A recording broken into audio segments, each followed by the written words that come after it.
Assalamualaikum warahmatullahi wabarakatuh. Perkenalkan, nama saya Harumi Karina Putri dengan akhiran NIM 002. Pada kesempatan kali ini, saya akan membahas materi tentang perkembangan peserta didik dan hubungannya dengan pendidikan. Materi ini penting untuk dipelajari karena setiap peserta didik mengalami proses perkembangan yang berbeda-beda, baik dari segi fisik, emosi, sosial, maupun cara berpikirnya. Sebagai calon pendidik, memahami perkembangan peserta didik sangat diperlukan agar proses pembelajaran dapat berjalan dengan efektif, sesuai kebutuhan, serta mampu membantu peserta didik berkembang secara optimal.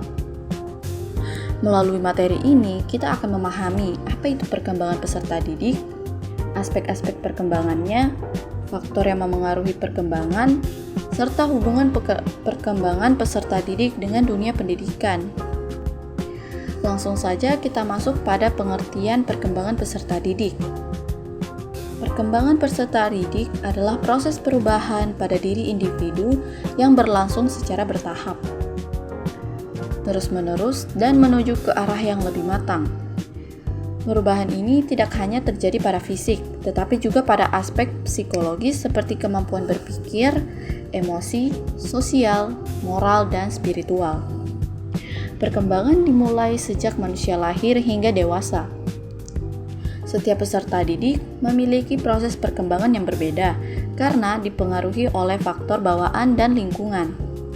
Dalam dunia pendidikan, perkembangan peserta didik menjadi hal yang sangat penting karena guru perlu memahami kondisi dan kebutuhan siswa sesuai tahapan usianya. Itu saja dari saya, materi selanjutnya akan dibawa oleh rekan saya. Perkenalkan, nama saya Miftahul Jana dengan akhiran NIM 003. Baik, saya akan melanjutkan pembahasan materi yaitu pertumbuhan dan perkembangan. Pertumbuhan adalah proses perubahan yang bersifat kuantitatif atau dapat diukur dan berkaitan dengan aspek fisik tubuh. Contohnya seperti tinggi badan bertambah, berat badan meningkat, ukuran organ tubuh membesar. Ciri-ciri pertumbuhan seperti dapat diukur dengan angka, bersifat fisik atau biologis, terjadi karena pembelahan dan pembesaran sel. Faktor yang mempengaruhi pertumbuhan. Yang pertama internal, genetik atau keturunan dan hormon. Yang kedua eksternal, gizi, kesehatan, lingkungan, dan juga aktivitas fisik. Selanjutnya perkembangan. Perkembangan adalah proses perubahan yang bersifat kualitatif atau tidak selalu bisa diukur dengan angka, yaitu peningkatan kemampuan dan fungsi individu. Contohnya seperti anak mulai bisa berbicara, mampu berpikir logis, mengendalikan emosi, dan juga bersosialisasi dengan orang lain.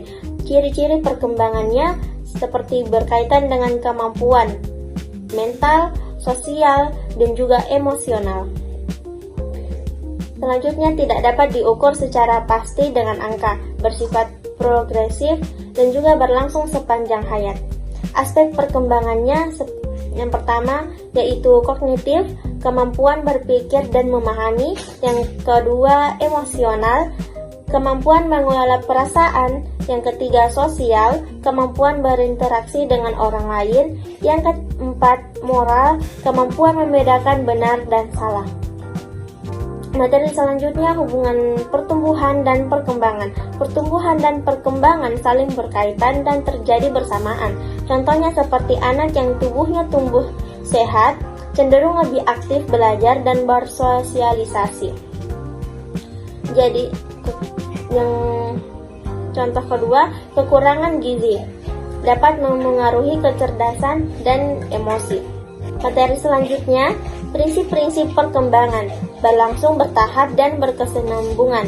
Perkembangan terjadi secara perlahan, tahap demi tahap, tidak langsung sempurna. Contohnya seperti anak belajar berjalan. Pertama duduk, kedua merangkak, ketiga berdiri, keempat berjalan.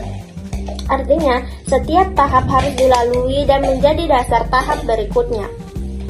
Materi selanjutnya dipengaruhi faktor internal dan eksternal. Perkembangan dipengaruhi oleh dua faktor utama. Yang pertama internal dari dalam diri, yaitu genetik atau keturunan. Yang kedua kondisi fisik. Yang ketiga bakat dan potensi. Yang kedua eksternal atau lingkungan, keluarga yaitu pendidikan atau sekolah, lingkungan sosial, budaya, dan juga nutrisi dan kesehatan. Keduanya saling berinteraksi menentukan hasil perkembangan. Selanjutnya, setiap individu memiliki kecepatan berbeda. Tidak semua anak berkembang dengan kecepatan yang sama. Contohnya seperti ada anak yang cepat berbicara, adapun anak yang lebih lambat berbicara. Ada yang cepat memahami pelajaran, ada juga yang butuh waktu. Hal ini wajar karena dipengaruhi oleh bakat, lingkungan, dan juga pengalaman. Selanjutnya, perkembangan dari sederhana ke kompleks. Perkembangan bergerak dari kemampuan yang mudah ke lebih sulit. Contohnya seperti menggambar, yang pertama coretan, selanjutnya bentuk, selanjutnya sederhana, dan gambar detail. Berpikir, pertama konkret, terus abstrak. Ini menunjukkan bahwa kemampuan berkembang secara bertahap menuju tingkat yang lebih tinggi. Sekian dari saya, akan dilanjutkan oleh teman saya. Perkenalkan, nama saya Mar. Di sini saya akan melanjutkan materi, yaitu aspek-aspek perkembangan. Yang pertama, perkembangan fisik, yaitu physical development. Ini adalah perubahan yang paling terlihat secara kasat mata, meliputi pertumbuhan tubuh, sistem saraf, otot, dan hormon. Itu komponen utama. Pertumbuhan struktur tubuh, tinggi badan, berat badan, atau porsi tubuh. Kedua, kematangan sistem saraf. Sistem saraf dan otak itu memungkinkan kontrol gerakan yang lebih halus. Perubahan hormonal, terutama saat masa pubertas remaja, yaitu memicu perubahan suara, bentuk tubuh, dan fungsi reproduksi. Motorik kasar, gerakan otot besar, yaitu berjalan, berlari, melompat. Motorik halus, gerakan otot kecil, dan koordinasi mata, tangan, yaitu menulis, menggambar, merangkai puzzle. Implikasi pendidikan sekolah harus menyediakan fasilitas olahraga, gizi yang cukup, dan metode belajar yang sesuai dengan kemampuan motorik anak. Misal, anak TK butuh aktivitas fisik, bukan duduk diam terlalu lama. Perkembangan kognitif, yaitu kognitif development, berkaitan dengan proses mental seperti persepsi, ingatan, bahasa, penalaran. Teori Jean Piaget adalah rujukan utama dalam memahami tahapan ini. Yang pertama, motor untuk anak 0 sampai 2 tahun. Itu anak mengenal dunia melalui indera dan gerakan fisik. Pencapaian penting objek permanence, yaitu menyadari benda tetap ada meski tidak terlihat. Kedua, pro-operasional, untuk anak yang berusia 2 sampai 7 tahun. Itu mulai menggunakan simbol bahasa, gambar, dan untuk mewakili objek. Berpikir masih egosentris, itu sulit melihat dari sudut pandang orang lain dan belum logis. Ketiga, operasional konkret, untuk anak yang berusia 7 sampai 11 tahun. Itu mulai berpikir logis tentang peristiwa konkret atau nyata. Mampu memahami konsep konservasi, yaitu jumlah air tetap sama meski wadah berubah bentuk dan klasifikasi. Yang keempat, operasional formal, untuk anak yang berusia 11 tahun ke atas, yaitu remaja. Mampu berpikir abstrak, hipotetis, dan deduktif. Bisa memecahkan masalah yang tidak dialami langsung dan berpikir tentang kemungkinan di masa depan.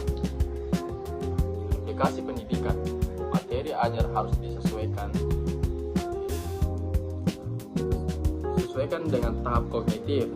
Jangan mengajar aljabar abstrak kepada anak yang masih di tahap operasional konteks.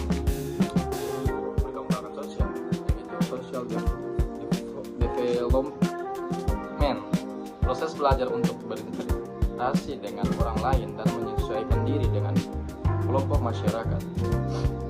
Fokus utama itu kemampuan berkomunikasi dan bekerja sama. Yang kedua, pemahaman peran sosial, itu sebagai teman, siswa, anak, dan warga negara. Yang ketiga, empati dan kepedulian terhadap orang lain. Teori terkait Erikson menekankan pentingnya interaksi sosial dengan pembentukan identitas diri. Tugas pendidikan pentingnya kerja kelompok, diskusi, dan kegiatan ekstrakurikuler untuk melatih keterampilan sosial. Usia sekolah, yaitu mulai memahami ritual dan cerita agama secara harfiah, mulai bertanya mengapa tentang kepercayaan.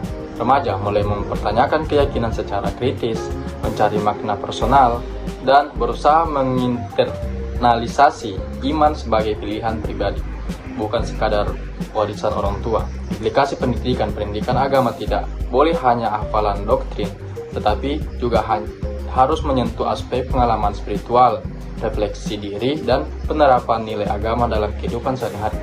Kesimpulan holistik, keenam aspek ini saling terkait erat. Contoh, yang pertama, seorang remaja yang mengalami perubahan fisik cepat, yaitu pubertas, mungkin mengalami gejolak emosi yang mempengaruhi interaksi sosial dengan teman sebayanya. Yang kedua, kemampuan kognitif yang meningkatkan kemungkinan remaja memahami konsep moral dan agama yang lebih abstrak dan kompleks. Oleh karena itu, pendidikan harus memandang peserta didik secara utuh, bukan hanya fokus pada aspek kognitif yaitu akademik saja, tapi juga memperlihatkan kesejahteraan fisik, emosional, sosial, moral, dan spiritual mereka. Baik, sebelumnya perkenalkan, nama saya Tiara dengan akhiran NIM 023. Di sini saya akan melanjutkan materi yaitu faktor yang mempengaruhi perkembangan. Itu yang pertama, faktor internal yang berasal dari diri individu. Itu ada genetik. Genetik merupakan faktor bawaan yang diwariskan oleh orang tua kepada anak melalui gen. Faktor ini sangat mempengaruhi perkembangan seseorang sejak lahir. Melalui genetik, seseorang dapat mewarisi ciri-ciri fisik seperti warna kulit, bentuk rambut, tinggi badan, bentuk wajah, serta beberapa kemampuan atau bakat tertentu. Yang kedua ada hormon. Hormon adalah zat kimia yang diproduksi oleh tubuh untuk mengatur berbagai fungsi tubuh, termasuk pertumbuhan dan perkembangan manusia. Yang ketiga ada kondisi fisik. Kondisi fisik sangat mempengaruhi perkembangan seseorang. Tubuh yang sehat akan membantu perkembangan fisik, mental, dan sosial berjalan dengan baik. Yang kedua itu ada faktor eksternal. Yang pertama ada keluarga. Keluarga merupakan lingkungan pertama dan utama dalam kehidupan seseorang. Dalam keluarga, anak belajar berbicara, bersikap, serta memahami nilai dan norma kehidupan. Yang kedua itu ada pendidikan. Pendidikan memiliki peranan besar dalam perkembangan manusia karena melalui pendidikan seseorang memperoleh pengetahuan, keterampilan, dan pengalaman sosial. Yang ketiga ada lingkungan sosial. Lingkungan sosial adalah lingkungan tempat seseorang berinteraksi dengan orang lain seperti teman, tetangga, dan masyarakat sekitar. Yang keempat itu ada budaya dan pergaulan. Budaya mempengaruhi cara berpikir, kebiasaan, dan perilaku seseorang dalam kehidupan sehari-hari. Setiap masyarakat memiliki nilai budaya yang berbeda-beda, sehingga membentuk karakter individu yang sangat berbeda pula. Yang keenam itu ada tahap perkembangan remaja. Yang pertama itu ada pubertas. Pubertas merupakan masa ketika tubuh mulai mengalami kematangan reproduksi dan perubahan fisik yang signifikan. Masa ini menjadi tanda awal seseorang memasuki masa remaja. Yang kedua itu ada perubahan emosi dan perilaku. Pada masa remaja, emosi seseorang cenderung belum stabil. Hal ini disebabkan oleh perubahan hormon dan perkembangan psikologis yang sedang berlangsung. Yang ketiga ada pencarian jati diri. Masa remaja adalah masa pencarian identitas diri. Pada tahap ini, remaja mulai mencoba memahami siapa dirinya, apa yang menjadi kebiasaan dan kekurangannya, serta tujuan hidup yang ingin dicapai. Yang keempat ada kerentanan terhadap masalah sosial dan psikologis. Masa remaja juga merupakan masa yang rentan terhadap berbagai masalah sosial dan psikologis. Perubahan emosi yang belum stabil membuat remaja lebih mudah mengalami stres, kecemasan atau tekanan dari lingkungan, pengaruh teman sebaya, masalah keluarga, tuntutan sekolah, dan media sosial sangat mempengaruhi kondisi mental remaja. Baik, sekian penjelasan dari saya, akan dilanjutkan oleh teman saya. Baiklah, selanjutnya saya akan membacakan materi. Perkenalkan, nama saya Muhammad Musa dengan akhiran NIM 024. Sini saya akan memaparkan materi tentang hubungan pendidikan dengan perkembangan peserta didik. Hubungan antara pendidik dan perkembangan peserta didik bersifat dinamis, timbal balik, dan saling melengkapi atau saling ketergantungan. Pendidikan tidak bisa berjalan efektif jika mengabaikan hukum-hukum perkembangan anak. Sebaliknya, perkembangan anak membutuhkan lingkungan terstruktur atau pendidikan untuk mencapai potensi maksimalnya. Yang pertama itu ada juga pendidikan sebagai struktur perkembangan, di mana pendidikan berperan sebagai karakteristik atau katalisator atau pemicu bagi pertumbuhan potensi yang sudah ada dalam diri peserta didik. Konsep dasarnya itu seperti setiap anak lahir membawa potensi bawaan atau heredity, baik berupa bakat intelektual, minat, ataupun kemampuan fisik maupun karakter moral. Namun potensi bersifat laten atau tersembunyi jika tidak berkembang atau tidak dirangsang. Peran pendidikan yaitu melalui interaksi belajar mengajar, sosialisasi, dan latihan. Pendidikan memberikan rangsangan eksternal yang membangunkan potensi peserta didik menjadi kompetensi yang nyata. Contohnya itu seperti seorang anak mungkin memiliki bakat alami dalam musik potensi, tetapi tanpa pelajaran musik, latihan ataupun alat musik dan apresiasi seni atau pendidikan, bakat tersebut mungkin tidak akan berkembang menjadi keahlian yang mumpuni. Yang kedua itu perkembangan menentukan proses pendidikan. Prinsip ini menekankan bahwa pendidikan Ricardo atau perkembangan, di mana pendidikan yang berkualitas dapat mempercepat atau mengoptimalkan perkembangan. Lingkungan yang kaya stimulasi atau buku, tempat sebaya, dan guru inspiratif akan mendorong perkembangan saraf otak dan keterampilan sosial anak lebih cepat daripada lingkungan yang miskin stimulasi. Yang kedua itu ada arah perkembangan atau Ricardo keberhasilan pendidikan, di mana tingkat perkembangan peserta didik menjadi indikator keberhasilan atau kendala dalam pendidikan. Jika metode pendidikan tidak selaras dengan tahap perkembangan, maka pembelajaran akan gagal, yaitu siswa mulai bosan, frustasi, atau tidak paham. Sebaliknya, jika selaras, pencapaian belajar akan optimal. Yang keempat itu ada tujuan akhir pendidikan.